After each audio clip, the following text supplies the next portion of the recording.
প্ৰধানমন্ত্ৰী নৰেন্দ্ৰ মোদী ডাঙৰীয়াই শিলচৰত আহি খুব দম্ভ ভাষাৰে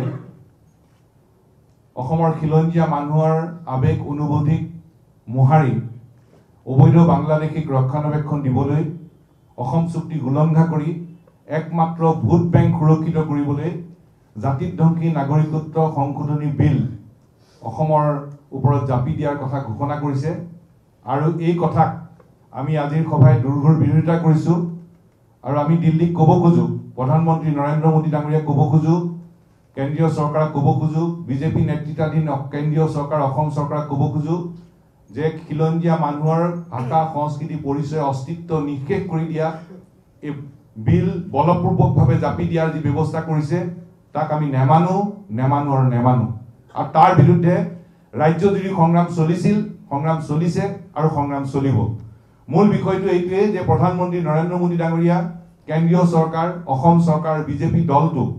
বাংলাদেশীৰ ৰক্ষক এই কথা প্ৰমাণিত হ'ল তেওঁলোক যে খিলঞ্জীয়া বিৰোধী এই কথা আকৌ প্ৰতিষ্ঠা হ'ল আৰু দিল্লীয়ে যি ভাবিব তাকে আমাৰ ওপৰত জাপি দিব এই কথা আমি কেতিয়াও মানি ল'ব নোৱাৰো ৰাজ্যজুৰি আন্দোলন চলি আছে উত্তৰ পূৰ্বাঞ্চলৰ ৰাইজে আন্দোলন কৰিছে আৰু ৰাইজৰ এই যি অনুভূতি এই অনুভূতিৰ প্ৰতি প্ৰধানমন্ত্ৰী ডাঙৰীয়া আৰু কেন্দ্ৰীয় চৰকাৰে চূড়ান্ত অপমান কৰিছে উপলুঙা কৰিছে কাৰণে হঠাৎ যুটীয়া সংসদীয় সমিতি সক্ৰিয় হৈ গ'ল হঠাৎ তেওঁলোকে এখন আংশিক প্ৰতিবেদন প্ৰস্তুত কৰিলে যুটীয়া সংসদীয় কমিটিয়ে প্ৰস্তুত কৰা প্ৰতিবেদন আংশিক তেওঁলোকে অসমৰ বিভিন্ন প্ৰান্তত নগ'ল উজনি অসম নামনি অসম উত্তৰ অসম মধ্য অসম পাৰ্বত্য জিলাত নগ'ল উত্তৰ পূৰ্বাঞ্চলৰ 7খন ৰাজ্যত নগ'ল ৰাইজৰ মত নোলোৱাকৈ প্ৰস্তুত কৰা প্ৰতিবেদন আংশিক আৰু এই আংশিক প্ৰতিবেদন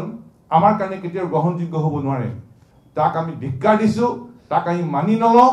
আৰু তাৰ বিৰুদ্ধে ৰাজ্যজুৰি আমি আন্দোলন কৰাৰ বাহিৰে কোনো বিকল্প নাই আচলতে কেন্দ্ৰীয় চৰকাৰে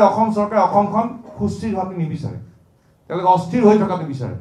আৰু তাৰ কাৰণেই এই বলপূৰ্বক তেওঁলোকৰ সিদ্ধান্ত আৰু সেইবাবে আমি 30টা জনগোষ্ঠীয় সংগঠন আৰু ছাত্ৰ সন্থাৰ যৌথ সভাই আমি আমাৰ ক্ষোভ অসমৰ ৰাইজৰ ক্ষোভ প্ৰতিবাদ প্ৰকাশ কৰিবৰ কাৰণে আন্দোলনৰ কাৰ্যসূচী আমি ঘোষণা কৰিছো আৰু 7 তাৰিখে তেওঁলোকে আংশিক প্ৰতিবেদন পেশ কৰিব যুটীয়া সংসদীয় সমিতিয়ে এখন আংশিক প্ৰতিবেদন সংসদত পেশ কৰিব আৰু সেইকাৰণে 7 তাৰিখ দিনটোক আমি ক'লা দিন হিচাপে আমি পালন কৰিম ব্লেক ডে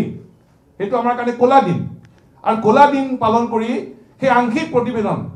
এই প্ৰতিবেদনখন যুটীয়া সংসদীয় সমিতিৰ প্ৰতিবেদন গোটেই অসমৰ অঞ্চলে জ্বলাই দিয়া হ'ব 8 তাৰিখ দিনটোত আমি বন্ধৰ কাৰ্যসূচী ঘোষণা কৰিছো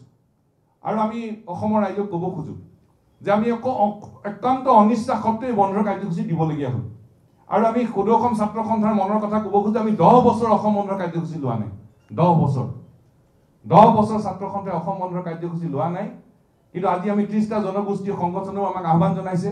আমি একেলগে সিদ্ধান্ত লৈছো কাৰণ জাতিৰ ভাষা সংস্কৃতি পৰিচয় নিষেধ কৰিবলৈ যেতিয়া দিল্লীয়ে যেতিয়া শেষ গজালটো মাৰিবলৈ লৈছে তেতিয়া আমাৰ বন্ধৰ কাৰ্যসূচী লোৱাৰ বাহিৰে কোনো বিকল্প নাই